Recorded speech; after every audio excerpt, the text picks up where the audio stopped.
La polyarthrite, c'est une maladie quand même fréquente.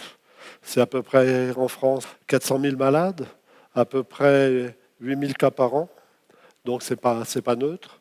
C'est une maladie plurifactorielle, donc sur un terrain génétique, il y a des facteurs hormonaux, des facteurs psychologiques, des facteurs diététiques qui interviennent, des facteurs environnementaux. Et parmi ces facteurs environnementaux, il y a celui dont je vais vous parler, qui est euh, la notion d'infection, en sachant qu'aucune de ces... on ne connaît pas aujourd'hui, au moment encore où je vous parle, quel est le mécanisme initiateur. Je pense que l'hypothèse infectieuse en est un. Alors, l'hypothèse infectieuse dans cette maladie, c'est pas nouveau, c'est un sujet récurrent. La première personne qui en a parlé, qui l'avait évoqué, c'est Macpherson Brown, qui avait trouvé qu'un certain nombre de polyarthrites avaient des nodules avec des streptocoques dedans. Donc, et ça, c'est les années 30, vous voyez.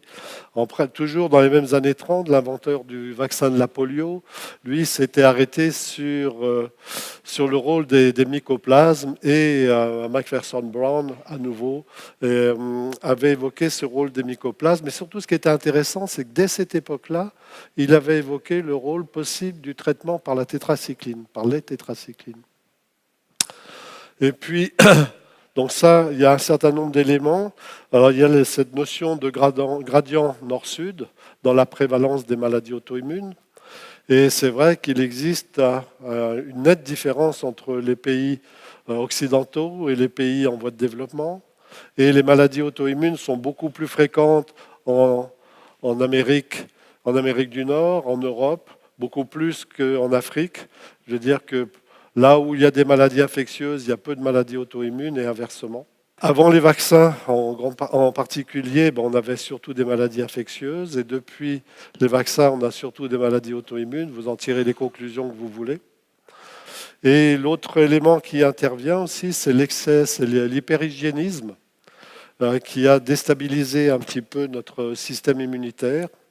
Et il y avait une statistique que j'avais relevée il y a quelques années déjà, qui était parue dans les NIH, qui disait que les femmes, notamment par la notion d'hyperhygiénisme, avaient 3 fois plus de maladies auto-immunes que les hommes.